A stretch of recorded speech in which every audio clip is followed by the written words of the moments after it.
Welcome freelancers, this is Defeated Rescue. I'm making a video series basically going over specific gear for the javelins.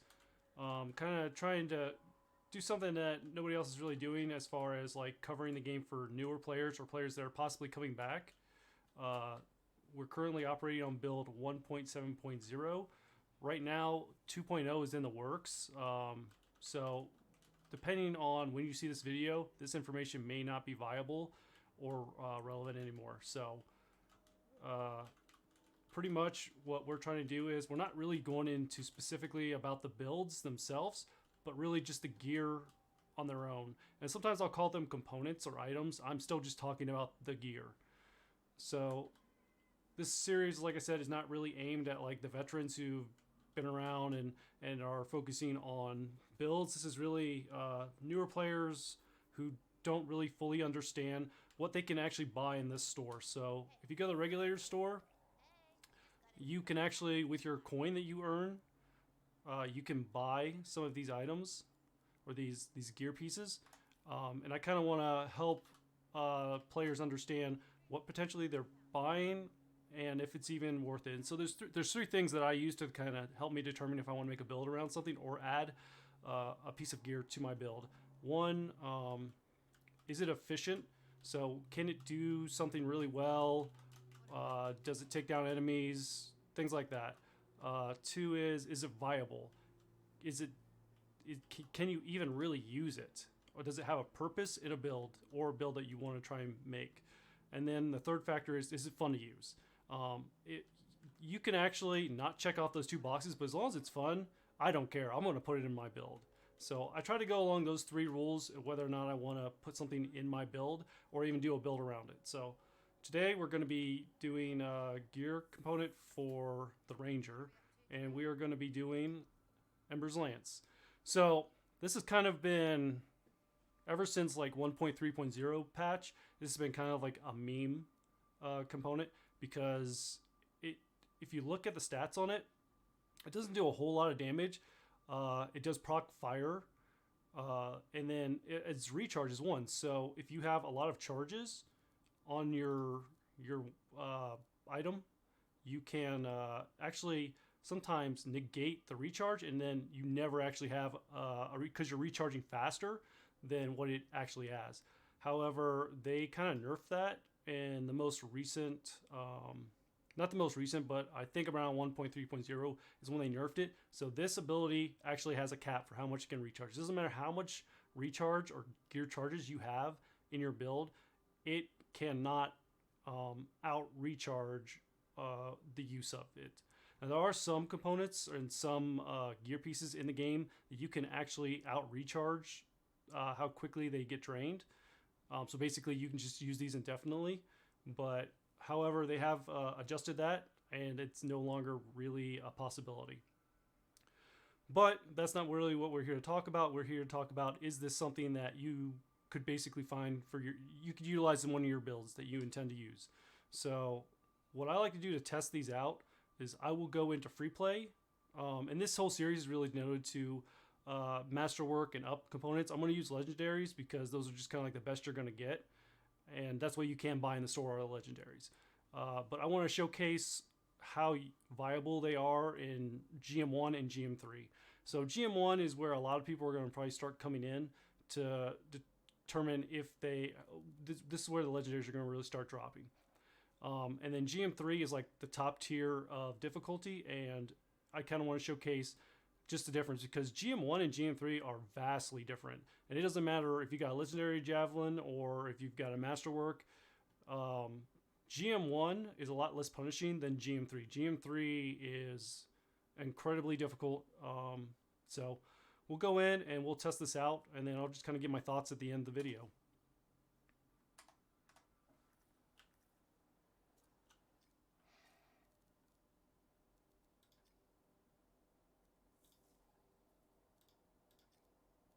So we'll start out on GM1. And as you can see, I'm not putting any consumables on because I don't want to. I know I have like pretty decent rolls on the gear, but I kind of just want to make sure that you're seeing what, if you have really decent, just in general, what the gear does.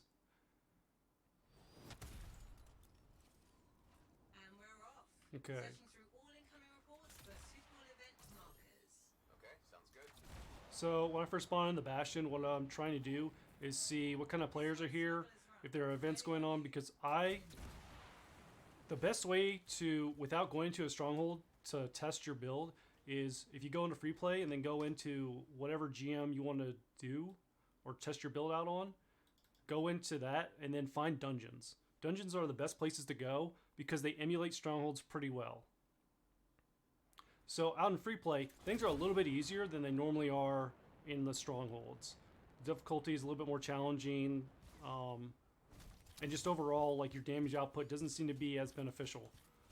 So, but going into the dungeons actually emulates whatever GM you're in pretty well to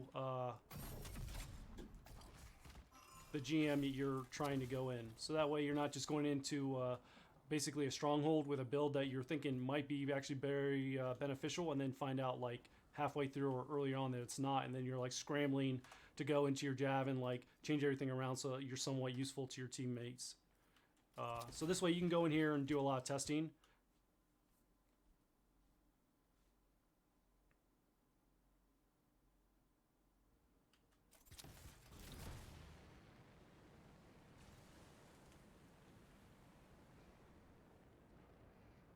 Also, hardly anyone goes into the dungeons anymore because there's no real reason to go in here anymore other than just farming specific enemy types. So I'm not going to have a lot of conflict, whereas if I went to a stronghold, I could be trying to showcase how a piece of gear is utilized, and then someone else would just come along and just wipe the floor with all the enemies or whatever. So this way you can see thoroughly kind of what the outputs of the gear are without being compromised by other people coming in and just taking down enemies really quickly. So as you can see, GM1, this is no real surprise to me. Also because it's this, I got a legendary javelin. It's kind of outperforming really well for GM1. Like, I'm not even really like applying the burning effect to them because they're just going down within like a hit. Oh, he like those shoes. So there was the hit right there. And I don't know if you can see it, they're getting primed. That is not because of Embers Lance. That's because of a component I've got on that I use on this build. But as you can see, like, even the ones with shields, they're not even procting the explosion. So in GM1, if you get a pretty decent roll on this, it's pretty good. I've got a lot of charges on Sue. I've got 90 charges. So if you look at it right here, I've got 90 charges, which is equivalent to a 19 charge. And if you can see, it takes about 10 seconds before it runs out completely. And you can hear that high-pitched screaming sound. That is an indicator that it's about to run out. And then if you watch this too, right here, after I run it out, I'm tapping the button and I cannot use it. You can see that little wheel that was coming up here. I'll show it again. So it's on cooldown right now. I have to pretty much charge 5 stacks of it before I can use it again. And that's kind of how they nerfed it, was preventing it from being able to be like continuously used. So it's just kind of, after it runs out, it's kind of punishing, unfortunately. But it's still very viable in GM1. So we'll exit out of this stronghold, or out of oh, I need to get to the map. We'll exit out of this real quick, and we'll go into GM3.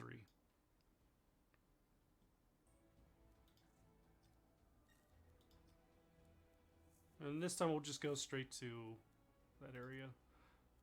Switch it over to GM3. As you can see, no consumables, going straight in. And we'll go ahead and spawn in at the East Strider instead, at the fort.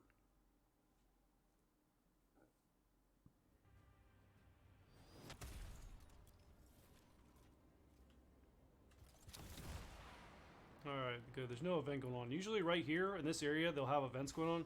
And actually right here are some brutes. So we'll go ahead and test out Embers Lance on them. Actually, before I test it out on them, let's not aggro them real quick. I'll kind of show you what I'm doing with my build. like I said, this is not really showcasing builds specifically. This is showcasing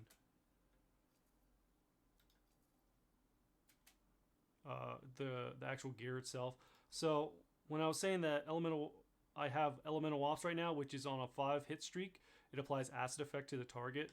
So what that ends up doing is with Embers Lance, because it's a sustained beam, after 3 hits, it'll have a fire explosion, which is just an explosion. It's not priming. But with 2 additional hits, it'll cause them to basically become primed with acid damage. And then what I'll in turn do is use the Gambit, which I like the Gambit specifically for this build.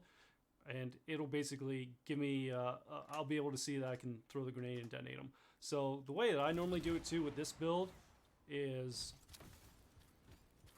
these guys might be resistant to acid, but basically I'll hit it till I see the explosion, I'll throw the grenade, and then you can see he primed and then blew him up right away. So I'll kind of do the same. Ooh. So yeah, pretty straightforward. And it's kind of like, it's not brain dead, you just kind of got to pay attention to what's going on. And it's for me, it seems like a good viable way to utilize this build with these components, because I keep trying to find reasons to use the Gambit and Embers Lance. And so far, this has been the best build that I've been able to put together. I'm sure there are better, but this is the one I kind of enjoy playing with. So those boosts went down pretty easily, but also I was using combos. I wasn't really showcasing just Embers Lance.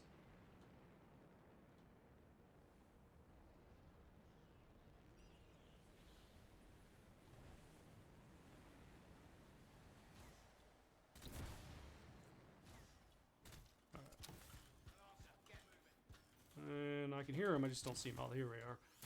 So, as you can see, I can actually get off an actual fire explosion, almost 2,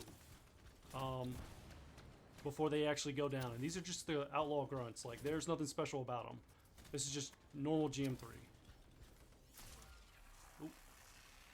So 1 explosion, 2 explosions. So yeah. Oh, lucky me.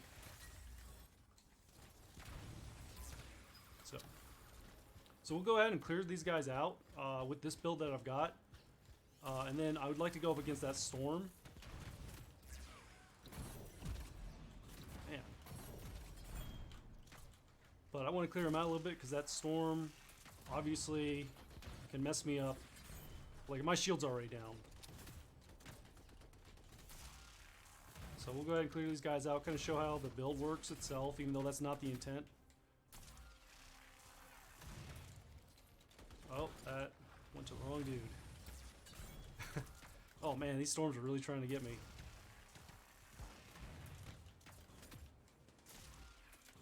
Actually, what I'll do real quick is just ult all these like grunts just to get them out of here. So the storm and I can have a little one-on-one time.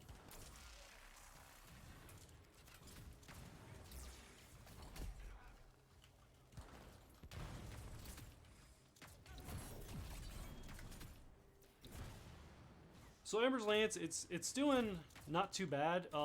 Obviously, it's not as good as it was in GM1. I mean, the grunts alone are really kind of just taking it. I kind of have to exhaust all my charges on this one alone. It takes down shields pretty well. Not too bad. As far as a one-on-one, which the Ranger kind of excels at, it's not too bad. Let's see how it does against the Storm Shield. So, not too bad with the build. There should be another Storm in here, so we'll just use just Embers Lance alone on that. And I'm going to back out a little bit before I get just trashed. See if I can find... There we go, there's the other Storm. Let's see if I can get him to come up here. He's hanging out with his dudes. Oh yeah.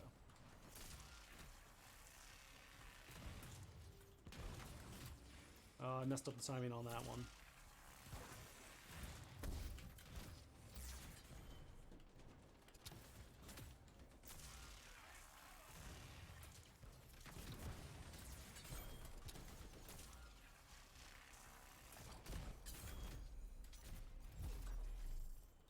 ahead and take out all these guys, clear them out a bit.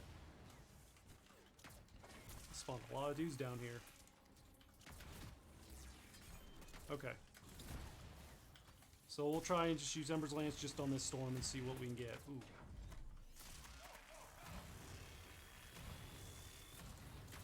So I pretty much used all the charges on it, and that storm is still, you got me frozen, unfortunately. And he's already got his shield up, if you can see.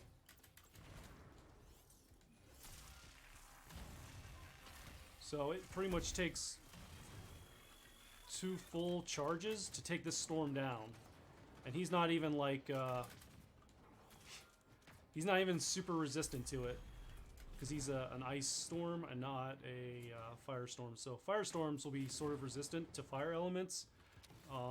Ice storms will be resistant to ice elements, and then so on and so forth, depending on what kind of enemy types they are. So we'll go ahead and clear these guys out, and then try and take on this ranger. This guy's not one to prime, and I want to back out for a minute because my health is really low. Actually, let's see if I can just target a bunch of these guys, get my health back with my ult real quick. Okay, good.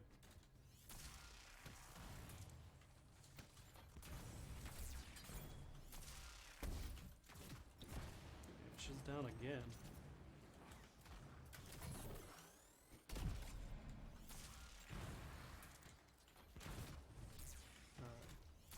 Clear this last outlaw out, and then it'll be me and the Jav. Or the, sorry, the Ranger. Okay. Let me get my shield back real quick before I go up against them, so that way I can kind of just show you what it's like with just Embers Lance, because I'm going to have to take a beating. So, as you can see, he's getting the fire effect procced on him. Took down his shield pretty well. And that's it, it's out. So I've got down his shield and I've cut him down to about 1/6 of his health, which isn't too bad. Let's see if I can... And he's very resistant to the combo because he's not getting primed at all. Yeah. Although the game, it kind of finished him off for me. But you can kind of see right there basically how it works in GM3. Now I've got some pretty good rolls on it, so your mileage may vary on this specific build. We'll go up here real quick. As you can see, it's so we talked about the three things of what determines if I put this piece of gear in my build. Is it efficient? I would not say it's efficient. I could not check that box off because one, you have to have, in order for it to prime, which kind of helps you with your combos, you need to basically run a different component in your build. So in order for Embers Lance to prime, I have to have elemental ops. Otherwise, it's not going to prime anything. It'll still do the explosion, the fire explosion that you get, but it's not going to prime them, which means I'm not going to be able to do a combo. Then also, so there potentially are better options. So any Ranger mains will know that they have Tactical Onslaught as a better option. It, on paper, it does less damage, but that's not really the purpose of Tactical Onslaught. As you can see, it's on its own. It's a primer, so I don't have to put a component. I don't have to put a component on my javelin that'll help with that ability. Plus, it'll automatically get them primed. So I don't have to do it for 3 to 5 consistent ticks. I can just kind of, as soon as I hit them once with it, it's automatically prime them. The recharge is a little bit more, but it's really like a little bit more. So they can basically, it doesn't really matter though, because the cooldown between this one and this one is significantly different in the way they work. Whereas this one, you have to wait till you get 5 charges back. You can just keep spamming this, and depending on how many charges you got for that specific roll, you can just go crazy with this. And honestly, the way that it would be working is you would just shoot them with Tactical Onslaught, throw whatever grenade at them that would basically detonate the combo, and then just move on. And by then, you probably already got a charge back. Where with Embers Lance, you have to wait for a whole stack to basically, a stack of 5 to come back before you can even use this again. And that stack of 5 is pretty much what you're going to need to use to basically prime them in the first place. So as far as being viable, it's definitely viable, but it's not efficient. So then the last one is that we kind of go over is it fun? Personally, I think it's fun. I think this build that I've got specifically is actually really fun. So it's kind of like you're not brain dead. You actually have to think about it and strategize with it, where you want to hit them 3 times, wait till you see the fire explosion. Once you see the fire explosion, you know you have 3 ticks on them.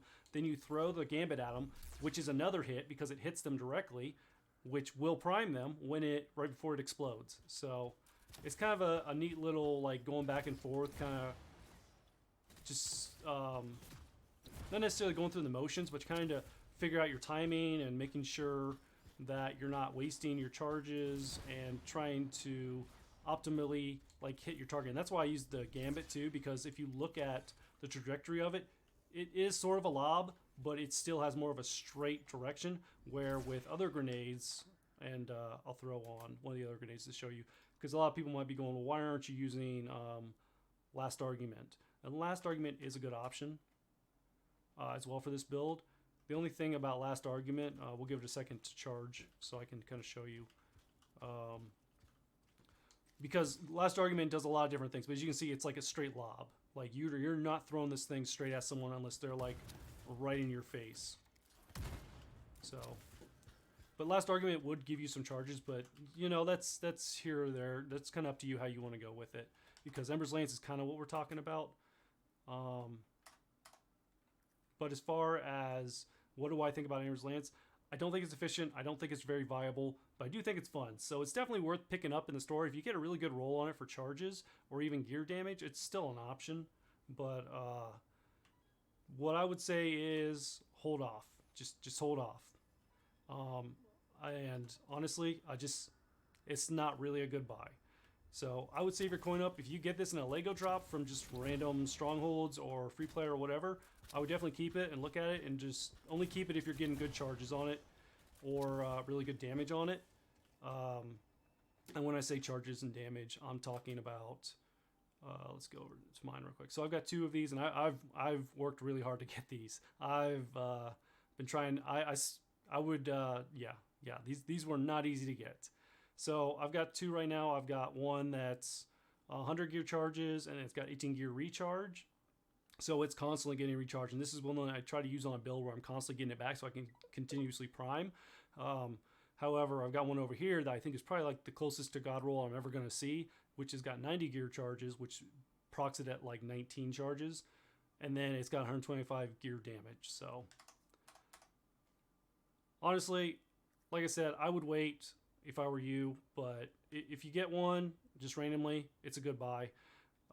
If you see it come through the store, I wouldn't try to go too crazy trying to get like a god roll of it, because even with a great roll, which the 2 I've been using, they really weren't super beneficial, and they're not going to help you a lot in anything. In GM1, they're going to be great, but if you're trying to go for that GM3 level 80 Lego farming, I would not take this with you. This is going to be more one of those just messing around, kind of casual, fun Iron Man kind of tools. So, Undefeated Rescue. Just before I close out this video, if you have any comments or questions, or you want to see me use a specific gear item to kind of get a better understanding of it, let me know down in the comments. And thanks, and see you out in Bastion.